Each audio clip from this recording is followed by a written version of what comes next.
Hello again. So the comic is done and the display is almost done. You can see this shit over here. Whoa! I just gotta glue gun it to this. I'm using a CD rack so I can stand it up on my table and store things like tape or money or food. Probably food. Lots of food. So today I've got two questions that I wanted to answer, and then I gotta go back to glue gunning this bitch together. Alright, so the first question is from Song Wind Global, and this was in the Can't Get No Satisfaction comments. Let's see here. You mentioned getting better through practice, which sounds obvious, but is still a bear sometimes. Yes, it's a big bear. I was wondering if you have a schedule you adhere to for non-comic art. I'm an IT pro and a dad, so right now I'm working on making art a priority when I have time, and not putting a specific structure on it, but periods where I do sketch every day, or 4 days a week, or whatever, are clearly more productive. Good grief, that's a huge sentence. It is a huge sentence, because it is a huge question. So I don't actually schedule time to draw, but I make sure I draw something every day. One of the biggest tips I can give you is to get a small sketchbook like this. This is, I think, 6 by 8.5, and just keep it with you all day. And if you have an idea, like if you have to take a big shit, bring it with you, sketch while you're taking a dump. During your lunch break, if your lunch break is a half hour, you sit at your desk and sketch. If you have an hour-long lunch break, go outside and sketch things that you see around you. I do a lot of work on my commute because I take the metro in and out of DC. So I have a lot of time when I get a seat to sit down and just sketch out ideas. That's where I do a lot of my comic writing. So, but when I'm not writing, I'm usually sketching around in this or in the journal that I keep for all of my comics.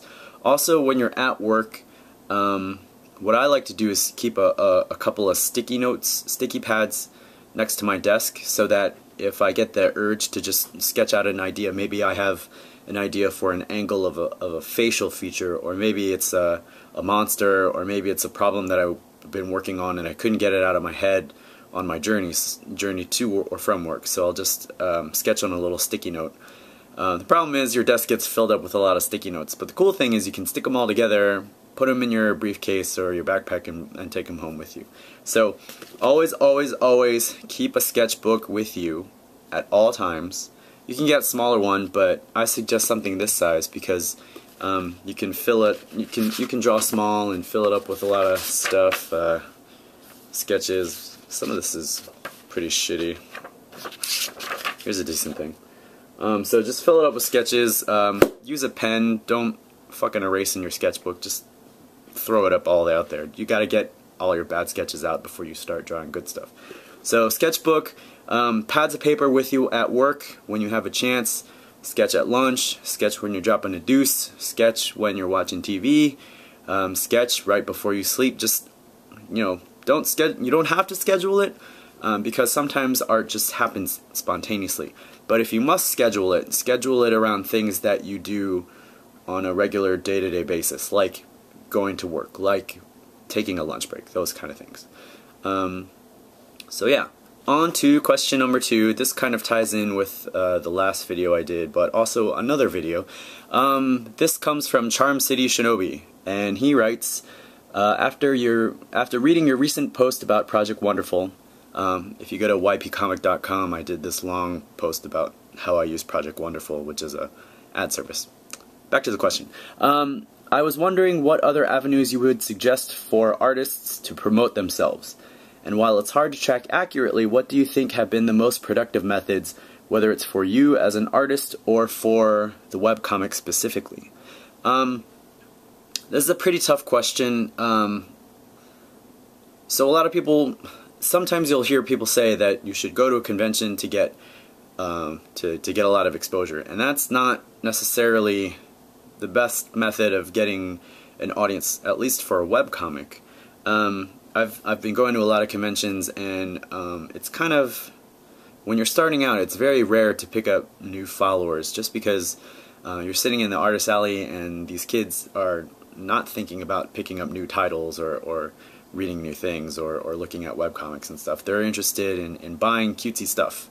like anime things. So at least on the anime circuit. In the comic convention circuit, it might be a little different. I'll find out on Saturday.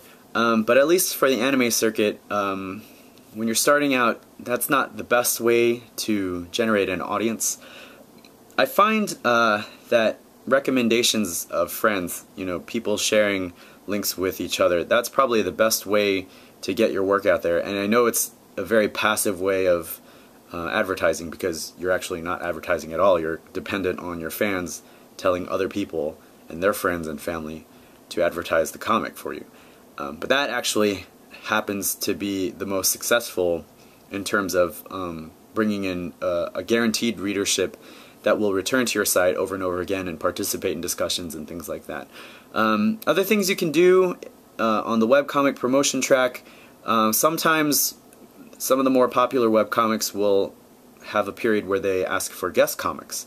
And this is a pretty good way of generating some fast traffic to your site. You'll get an initial bump, and then it'll smooth out a little bit. Maybe when it smooths out, it might be more than what you had before. It might be less, but at least you'll get your stuff in front of eyeballs. This works best when you do a guest comic for a comic that's similar to yours. It doesn't work out if your comic has nothing to do with the site that you're guesting on. Like, I did a guest strip for my friend Steve Napierski, who does a gaming webcomic called Dueling Analogs. It's very funny. It's a joke a day kind of thing, and Yellow Peril is it's got a narrative. I try to do at least a joke most of the days, but it's not bust a gut funny. It has very little to do with gaming humor. So I had an initial spike of people looking at what I was doing, but that kind of smoothed out a little bit after that. Also, when I do guest comics, I kind of like to do them in color. And of course my strip isn't in color, so I guess people looking for the same kind of style I used on the guest comic came by and they're like, what the fuck is this? It's black and white. I did get a few people who trolled through the, crawled through the backlog and read the entire archive, and I did pick up a couple of really good readers who have been participating in the discussion since then. So, but guest comics are a good way to get exposure to a webcomic audience. Let's see. Other things you can do, another friend of mine, Ross Nover, he does a comic called The System, and it's done with those, those signs at the bathroom where it has the man and the woman, and it's that very iconic stuff. His comic is all built off of those iconographs, I don't know what you call them, iconoglyphs, whatever, and those people. And he does a lot of like computer jokes and coffee jokes and things like that. He'll go through forums that deal with similar topics to him, and then if he feels that it's appropriate to a post, he'll drop in a comic and say, hey, I wrote a comic about this. So if you go to a lot of forums, or if you participate in blogs and things like that, and your comic has something specifically to deal with a topic that's being written about, sometimes you can link bomb them and say, hey, this is pretty cool, I have something to say about this, why don't you check out my comic. It can backfire. People can call you a troll or an asshole for doing shit like that, but if you do it in a natural way that doesn't seem very pushy, that's a pretty good way of getting new readers. I think I've never used Project Wonderful myself, but another friend of mine, Dern, who writes Hello with Cheese, he's very good at using Project Wonderful to target specific audiences to bring more traffic to his site. So he'll seek out comics that have something similar to do with his site. He does a joke a day, really bad puns. It's funny, but they're bad puns. So he seeks out comics that have somewhat similar sensibility, and he'll buy a whole bunch of ads for a week, and then that week he'll get a lot of traffic, or he'll generate a lot of traffic. So you have to kind of target the websites that you want to get your stuff out there. There are some people who just set up a Project Wonderful campaign and say, okay, I want to put my stuff out on sites that I can afford to put my stuff on. That doesn't necessarily get you the best results, so it's helpful if you kind of target. So I do a romance office comedy.